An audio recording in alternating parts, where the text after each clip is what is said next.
along for the ride. Welcome to the Solar Coaster, the wild ride to the solar industry told by the people living it every day. I'm Anna Covert. And I'm Alex Herrera. Imagine standing on the edge of a massive utility-scale solar farm. You are looking at an ocean of glass and silicon stretching out all the way to the horizon, soaking up the sun, silently turning it into the power that keeps our modern world running. It looks so peaceful, so futuristic, and honestly, incredibly simple. Just plug it in, right? That is exactly the illusion the industry has accidentally sold to the public. You see the shiny panels, you hear about the massive battery banks, and you think the technology is doing all the heavy lifting. But beneath that peaceful surface of glass is an absolute logistical war zone. Which brings us to the real conversation today. We talk endlessly about the green energy transition, the megawatts, the gigawatts, the carbon offsets, but we rarely talk about the human beings who actually have to wire this massive new world together. We are looking at a monumental shift in the industry right now. The US solar market is moving aggressively toward these massive utility scale projects, and the sheer size of these sites is completely rewriting what it means to be an electrical contractor. It is no longer just about showing up and pulling wire. Not even close. The role has fundamentally mutated when you move from smaller commercial or residential installations to utility scale solar and storage. The pressure on planning, sequencing, and coordination scales up exponentially. We are asking electrical contractors to step out of their traditional boundaries and essentially become the central nervous system of the entire construction process. They are taking on massive responsibilities from the very early design phases all the way through construction, startup, and final grid integration. It really makes you think about the hidden costs and the social shift behind this technological revolution. We are basically taking tradespeople and demanding they become high-level project managers, logistics experts, and compliance officers all at once. Let's break down what that actually looks like on the ground. On a site that spans hundreds of acres, the electrical scope is way beyond just installing equipment.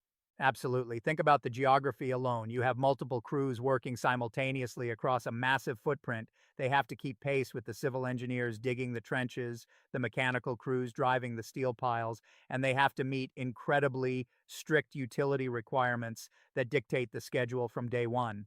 And when you add battery storage into the mix, the margin for error essentially drops to zero. Batteries are the great amplifier, aren't they? People think of them like giant AA batteries you just snap into place, but these are highly volatile, incredibly complex chemical power plants. The safety requirements alone must be staggering. Staggering is the right word. Battery energy storage systems push the demands on contractors to an entirely new level. Safety protocols are incredibly tight. The commissioning process requires intense coordination across multiple disciplines. And here's the kicker: mistakes are brutally unforgiving. If you make an error early in the installation of a battery system, you cannot just slap a patch on it at the end of the project. Contractors today have to deeply understand exactly how the entire system is designed to come online, not just how to bolt the iron and lay the cables. They have to see the finish line before they even break ground. That brings up a fascinating point about the butterfly effect on these megasites. I was reading about how just a tiny inconsistency in the field can completely derail a project. You have crews spread out over miles of dirt. I imagine a seemingly minor issue in Sector A can cause a massive headache in Sector F. That is the daily reality. Coordination in the field is arguably the greatest challenge on large renewable sites. You have very little room for inconsistency. Let's say a crew uses the wrong labeling convention on a conduit in one corner of the site, or a single minor component is missing in a switchgear assembly, or there is a gap in the testing records for a specific string of panels. That does not just cause a local delay. It ripples through the entire schedule. It delays the testing phase, which delays the turnover to the utility, which delays the actual energization of the plant. Millions of dollars can hinge on a missing label. It is like trying to conduct a symphony orchestra where the musicians are spread out over 3 square miles, and if the violinist plays one flat note, the entire concert is canceled. That is a perfect analogy, and the only way to achieve consistency across a site that large is through relentless microscopic daily management. Crews need crystal clear direction every single morning. The installation quality has to be rock solid from the start so that when you finally move into the testing and startup phases, You are actually testing the system, not troubleshooting 1,000 sloppy mistakes. Let's pivot to something that I think is the hidden monster under the bed for any major infrastructure project right now, the supply chain and procurement. Because it does not matter how good your crews are if they are standing around in the desert waiting for parts. How much is the timing of material deliveries dictating the actual pace of the green transition? It is dictating everything. On solar and storage projects, procurement is just as critical as labor availability.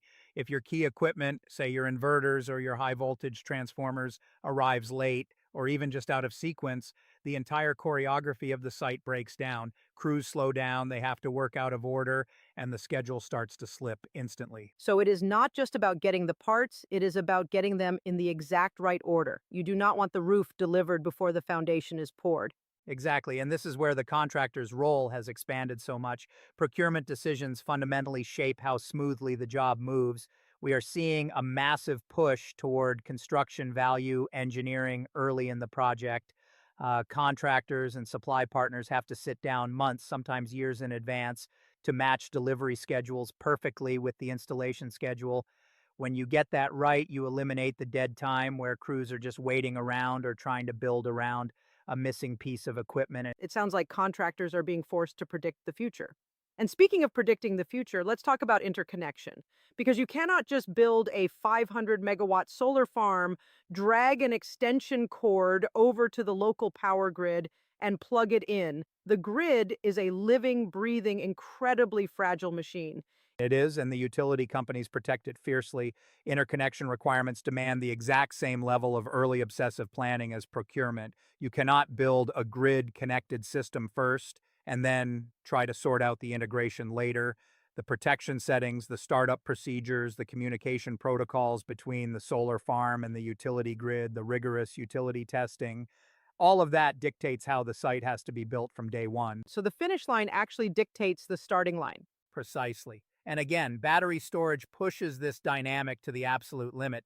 When you are injecting stored power back into the grid, the coordination between the electrical contractors, the design engineers, the equipment suppliers, and the utility operators has to be flawless.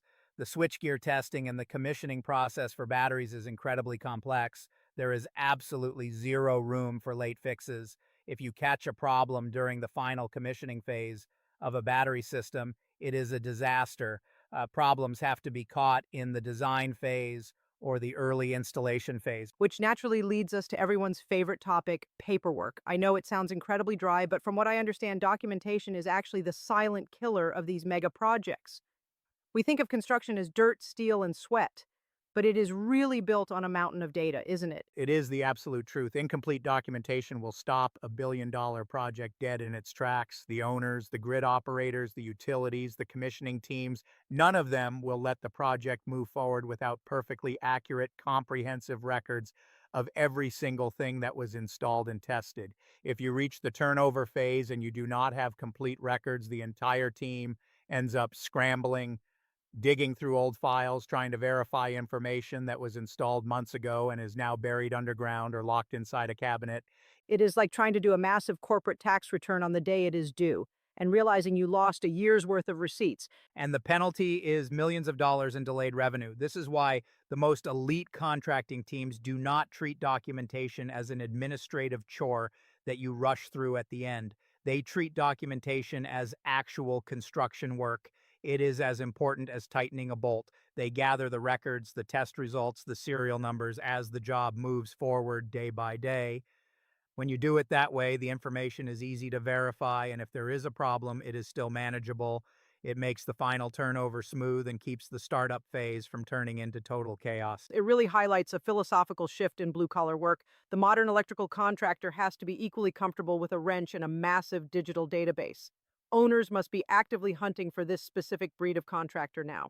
As the capital flowing into renewables gets larger, the tolerance for disorganized chaos has to be shrinking. Shrinking rapidly, institutional investors and major energy developers are putting massive capital on the line. They are looking for contractors who can impose discipline on chaos.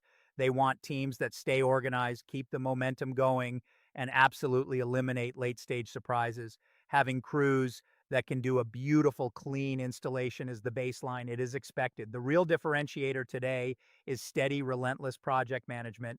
But let's not forget the physical reality of this work. We can talk about data and project management all day, but these massive infrastructure projects are still being built in the physical world. They are subject to the brutal realities of nature and geography.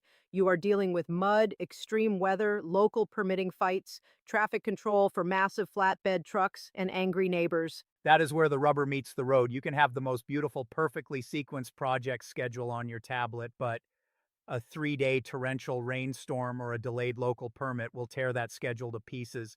That is why local field leadership is still the ultimate make or break factor. The supervisors out there in the dirt are the ones who have to absorb all this high level pressure and translate it into daily progress. They are the generals on the battlefield. They have to look at a shifting landscape and make split-second decisions. Exactly. A great field supervisor spots a problem 3 weeks before it actually impacts the work. They keep the crews aligned, they maintain the quality standards even when everyone is exhausted, and they adapt when the conditions around them change. On a massive solar or storage site, that steady, experienced field management is literally the difference between a project that glides smoothly toward energization and one that bleeds time and money to entirely avoidable setbacks. It is a profound evolution as the deployment of solar and storage continues to scale up, and it has to if we are going to meet our global energy goals. These electrical contractors are only going to take on more weight.